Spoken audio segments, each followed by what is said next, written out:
Harvard says I'm fat phobic. Shocking! Shocker! Oh, I never knew it! Coach Greg, in today's video, Harvard says I'm fat phobic. And so I'm watching a video by Obese to Beast, and it says, I was diagnosed with fat phobia. What should I do now? And I'm thinking, I wonder if I'm fat phobic. And so I take an implicit association test. They show pictures of fat people and words, and you have to associate this and that, and how fast can you click the answers, blah, blah, blah, blah, boring 30 minutes that I wish I could get back. And so the results of the test, let me read out what I am. Moderately automatic preference for thin people compared to fat people. Moderate, I would have thought it was strong. And so you're thinking, oh, I'm a bad person because I'm moderately fat phobic. And so what do you think a phobia actually is? Is it really bad that I don't want to be fat, that I don't want to be unhealthy, that I don't want to gain 100 pounds, that I prefer being thin? How is that a bad thing? I also like being smart. I don't like being dumb. I like being attractive. I like being taller. Is that bad? And so is it really shocking that I would take a test and it would say that I'm somewhat fat phobic? Because after all, let's look at the opposite of being phobic. The opposite, as in the antonym. The opposite of a phobia is known as a craving or liking. All right. And so let's think of it like this. If I'm not phobic, if I'm not fat phobic, it means the opposite, which is to like or crave it. I do not like or crave being obese. Sorry, I said it, telling you what you need to hear, not what you want to hear. You want to hear we treat everybody the same, that we're all equals. Do you really think that? Do you really think men treat all the other men the same as they treat women? Half the time men are simping to the ladies. A woman goes up on a set, says a bunch of horrible jokes that no one laughs to. She gets off the stage, the guy's like, yo, you were so funny. I was laughing the whole time. I absolutely loved it. Meanwhile, you're thinking she sucks, but you're simping. You're doing that because she's a woman, especially if she's a pretty woman. And why are you doing that? Because you're liking or craving that person. And so is it really shocking that in the real world, you're liking or craving somebody who is thin over somebody who is obese? Years ago, as a university, they did a study. And they examined children, grade primary. And so even at early as the age of 5, we know that kids are already conditioned to like people who are thin over people who are obese. We see it with their teachers, with their friends, their classmates, everybody. And so being obese, it certainly is a hindrance in your life. It is not good. It has negative connotations. I think we already knew that. Same as being short. If you're 5'6" man that like Coach Greg versus 6'2", who do you think is going to have an easier time getting a job, making friends, appearing to have more confidence, everything? So much so that there was a kid, he's 18 years old in China, wrote me, says, I'm going to take growth hormone.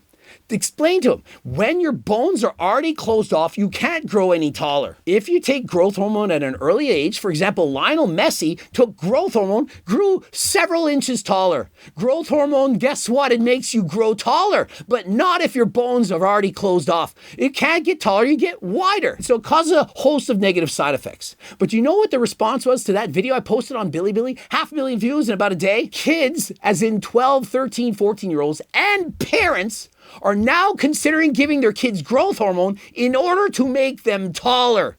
So desperate are people to fit in, to have an advantage in life, and yes, height is an advantage, and yes, being thin is an advantage, that people are willing to do anything, including abusing performance-enhancing drugs, just to make that difference, just so they'll have an advantage over their peers. And so it is at all remotely shocking that Coach Greg or anyone in the world would have a phobia about being fat.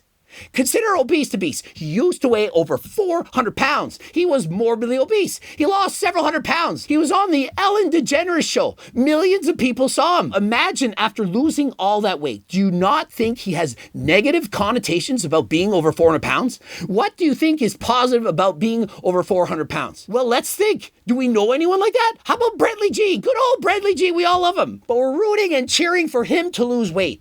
Once he loses the weight, one of his goals was to get a girlfriend. He would like to be able to talk to the ladies. Very difficult when you're 400 or 500 pounds to attract the opposite sex in comparison to when you're a 200 pounds and 6'4" football player. Now, times in fact may be changing, but I know that years ago, people who were overweight were oftentimes bullied, made fun of, and so on. And I'm not saying that any of that is okay. But what I'm saying is, it's understandable that people would not want to become obese. And to the same extent, I don't think guys who are 6'2" wish they could trade places with Coach Greg. Oh, if only I could be 5'6" like Coach Greg, I would be so successful.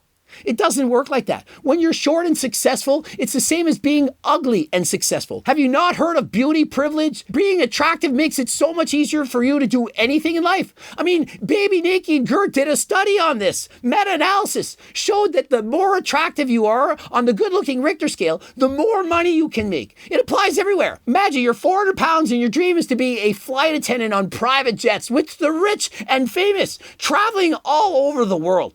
But yet you're 400 pounds. What do you think the odds are they're going to hire you? They might hire you, maybe somewhere in the world. But for the most part, they're not. Who do you think they're going to pick in an interview?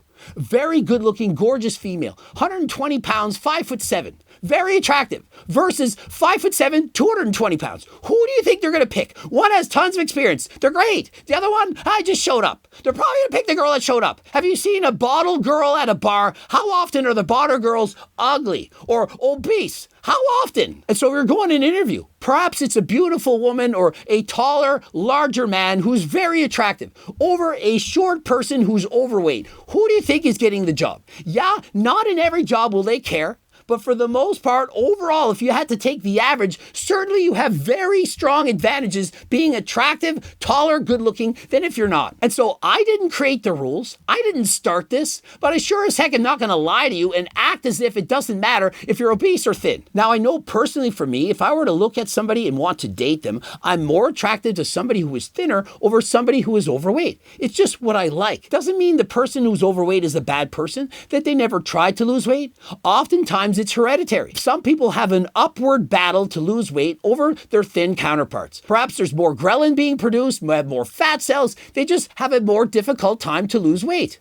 And we have drugs that come out like Ozempic, supposed to help people to lose weight. Also numbs your feelings. Is that good? And so to me, the biggest problem is that we don't teach this at an early age. We just say, hey, here's a cookie. Oh, you're upset, you're crying, cookie, cake time, yay, more food. Stop being a horrible parent. Stop rewarding your kids with junk food to appease their emotions. That is not how you do it. And so it is even remotely shocking that kids grow up, they don't know how to eat. They learn to disguise their emotions with junk food. We celebrate everything with cake, birthday cake, and so on. We have Friday afternoons at work, and it's junk food. That's how people make friends. Oh, I'm going to bring in a box of donuts. Everyone likes that person. And that's what we do year after year. And if you're somebody who cares about health and fitness, and you're bringing in your Tupperware while they're serving cake, you say, what's wrong with that person? They have an eating disorder? What's going on? Why are you doing that? Well, maybe they just value their health. Maybe they value their health over eating junk food just to bond with other people. Now, the way that I even found out about these tests and about this thing was actually from the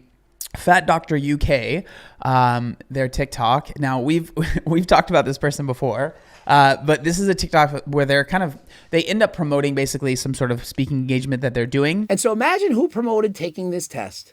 You remember the Fat Doctor? She says that you can't lose weight even if you try. In fact, you would start regaining weight within the first year, even if you only ate lettuce and ran around Leicester Square for 3 hours. That is a fact. That even if you run every day around the block and only eat lettuce, it'll work for a couple months, then you'll start gaining the weight back. That if you go on a diet, you must be fat phobic. And so overall, you can see on the chart that most people prefer thin people over obese. Of course, there are some that prefer obese over thin. Perhaps they're the obese themselves and they get along better with people who are obese. They have more in common with them. Perhaps they both eat more and don't exercise as much, but I'm biased. I mean, after all, people who are overweight and or obese probably eat the same amount of calories, they eat just as healthy and do just as much exercise as everyone else. It's just simply their genetics. That is the only difference between somebody who's obese and somebody who is lean. And I'm being sarcastic. Thanks for watching. Calories in, calories out dictates whether you're going to gain weight or lose weight. And so if you're obese, for example, 500 pounds right now, and you eat less and or move more, you will lose weight. Not saying it's easy, not saying you don't have an uphill battle, not saying you won't be hungry, but it is, of course, possible to lose that weight if you truly want to. The problem is many of us have been raised incorrectly, as in they're raised to eat too much food. Some people have more fat cells, more ghrelin. And so, yeah, the genetics do play a role. Some people are just naturally able to eat more because they have a faster metabolism. But in the end, it's on you. You can blame everyone else. You can blame your genetics. You can blame your parents, how you were raised, your friends, your family, your boyfriend, girlfriend, circle. You can blame everybody. But how is that going to help? How does putting the blame elsewhere help you? If you take ownership and say, yeah, my genetics suck. My parents are horrible at raising me. They gave me way too much cake. And now I'm fat. My boyfriend eats way too much. My girlfriend eats way too much. But guess what? I'm going to own it. I'm going to start doing cardio. I'm going to start exercising. I'm going to eat less. I'm putting the fork down. I'm going to watch more of that Coach Greg guy's videos. He's got 3,000 videos, at least 1,000 plus talk about losing weight. I'm going to pick up his cookbook and his Circle Diet book. It's going to be in time for the holidays. I'm going to read it. And this new year, this is the year I'm losing weight and keeping it off for the rest of your life. 6 hours, you should be able to read this book from start to finish and understand everything. It's very simple. Remember, I was a school teacher, made it very easy and simple to understand. And so please pick up these books. This will give you simple recipes that even I can make. Think of it.